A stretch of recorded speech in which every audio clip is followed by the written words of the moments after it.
I'm Logan Crawford, and right now on the Spotlight Network, we're diving into an epic tale of resilience, power, and betrayal. Joining me is Steven Griesel, author of the gripping historical fiction novel, Celtic Betrayal. This multi-generational saga follows the Kerrigan family as they rise from Irish immigrants to a financial empire, only to face their greatest challenge yet. If you love stories of family, loyalty, and unimaginable twists, stay tuned for this fascinating conversation. We're delighted to have this very talented author join us here today on Spotlight. We thank the team at Bookside Press for helping us put him in the spotlight today. And we ask viewers like you to support authors like him by subscribing to our channel and by purchasing his amazing book. The links are below this interview. Eric, thank you so much for joining me here today on Spotlight. Logan, thank you for the invitation. I'm glad to be here. It's my pleasure. Great to have you on the show. Celtic Betrayal is a wonderful book. Let's give the folks at home an overview. Tell them what it's about a little bit, what they should expect from the story. Well, it covers, as you've already identified, multiple generations that originally leave Ireland in the 1840s. And then come over to the United States. They left there because of some of the conditions there. Of course, the potato famine was the leading condition there.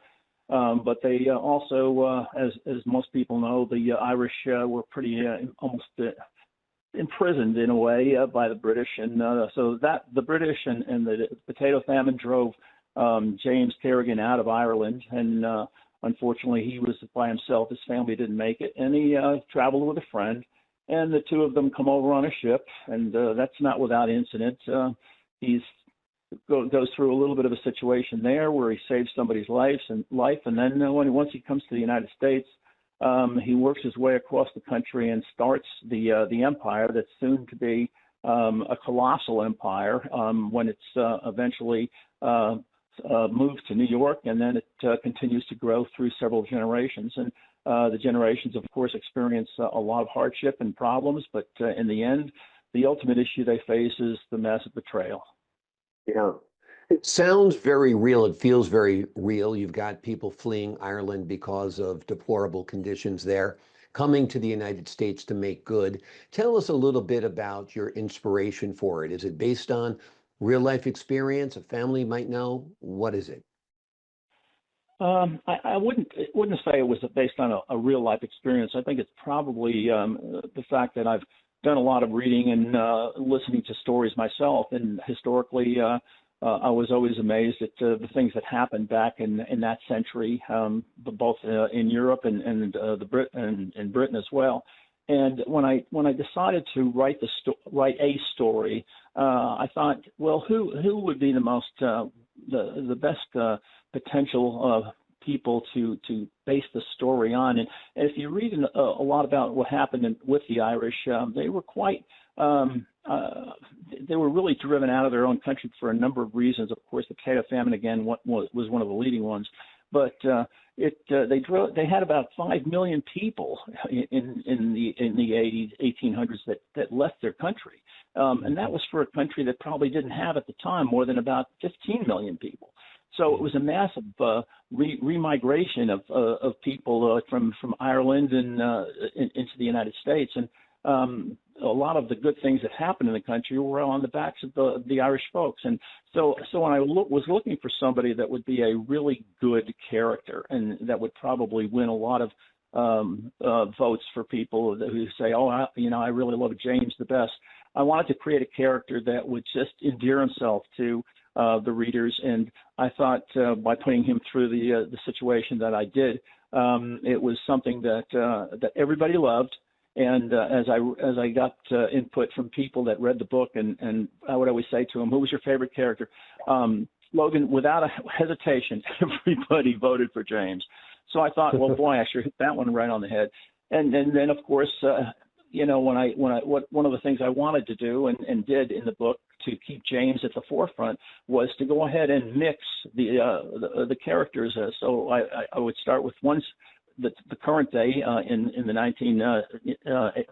basically the 1990s, and then bounce back to 1800. So I always had James in the picture until he ultimately died of old age, and that's kind of why I wrote it that way.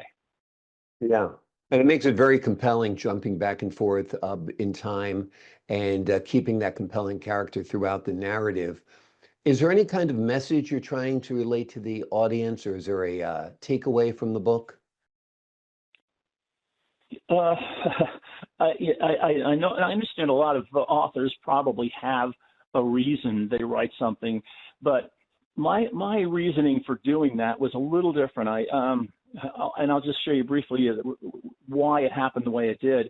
I used to drive back and forth to work as an attorney, and I would listen to audio tapes on my car player, and after a number of times, and I don't know what that means really in number. I mean, I bet I listened to maybe 30 or 40 audio tapes. I finally said to myself, I think I can do this. And I just sat down and started to write, and it was not something that I was able to kind of immerse myself in, because work called and a lot of litigation called, and I was not really given the opportunity to just stay at home and write the book. So the book really transpired over probably about a 15-year period. As I started with it, what I wanted to do was come up with a storyline that I thought would leave all the readers just hungry for more. They just couldn't wait to keep reading the book and didn't want to put it down. And so that was really the driver for me. There was no message that I was trying to impart to anybody. What I really wanted to do was just give them a great story, and one that they would just love to read. Yeah, well, you've done that. You've done that for sure. What do you think the elements are in a great story? Obviously, it's compelling characters, it's great settings, and your book has all of that. It also has this multi-generational epic feel about it. Kind of reminds me in a way of Succession, if you look at it from a cinematic point of view. What do you think the elements of a great story are? It would seem to me that you have to have a really good underpinning of the story, and in other words, what's the driver? So I think there was a good driver in the sense that you had somebody that came from a place where things were tough for him. He lost his family, and comes across the ocean.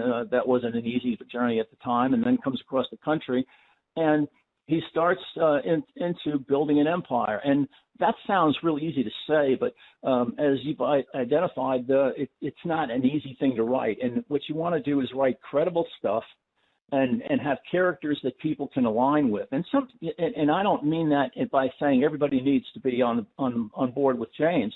As far as I'm concerned, you could have a person there that's one of the villains in the story and still be hooting up a storm for him, and that's fine, because the book is there for people to pull out what drives them. But I think from what I've seen and heard from the people that have read the book, and we're only talking about maybe about 100 people that I know personally or knew personally that read the book and gave me their feedback.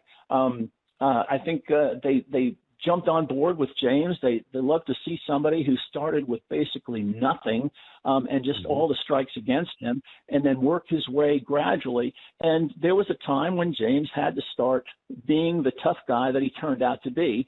And so I think there was an acceptance of people that would see him do these things and understand why he did it the way he did it, and feel like, well, I would have done the same thing if my family were put in jeopardy like that. So I tried to create somebody that would be really he would win the love and heart of the readers, but at the same time, when he did stuff that was possibly questionable, they wouldn't abandon him and say, oh, I liked him until he did this.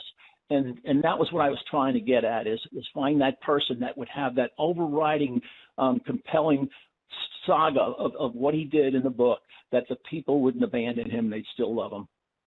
Absolutely. Desperate times call for desperate measures, and I think people are well acquainted with that. Tell us a little bit about your writing career. Are you going to follow up this novel? Are you planning a sequel? Tell us a little bit about your plans. Well, the goal right now, Logan, is I'm about maybe 25% of the way into a second book, and because of what I've written in the first book, I've decided to kind of steal a character out of the first book. and write about that character in the second book. So the second book is called The Assassin. And I'm not going to give away any secrets about the book, because for those that haven't read it, I don't want to go ahead and spill the beans. But I've taken a person in Celtic Betrayal, and I'm building a story around this individual. And there's going to be references in the second book to things that happened in the first book, but they're just fleeting. I'm not trying to do a lean-to on Celtic Betrayal. I'm just trying to do a brief nexus to connect the two. And we're going to run with that character all the way through. And it's not going to be the kind of lengthy book that Celtic Betrayal is. It's probably going to be a more of a normal 350-page book type thing. And I think it's going to be different, because we're not going to cover in that book all the historical things that we covered in Celtic Betrayal. But I think that the way the character behaves, and I think people will like the character. Of course, it's hard for people sometimes to like a character that's maybe a paid assassin, but I make her likable in the book, and it's up to people, to make their own decision. But we're going to start with that and see, and then if that does well and people still like my writing, then I'll come back and try to do a second piece to Celtic Betrayal. Sounds great. Sounds intriguing. Can't wait for Assassin to come out. It sounds like a wonderful book. Celtic Betrayal is indeed a wonderful book. It is a multi-generational saga that follows the Kerrigan family as they rise from Irish immigrants to a financial empire, only to face their greatest challenge. Yet it is a true page turner. You will absolutely enjoy it, especially if you love stories that involve love of family, loyalty, and unimaginable twists. Eric, thank you so much for joining me here today on Spotlight. Well, Logan, I appreciate the invitation. Thank you so very much for inviting me. Oh, you're very welcome. To the folks at home, I'm Logan Crawford, thanking you for your time this time. Until next time on Spotlight.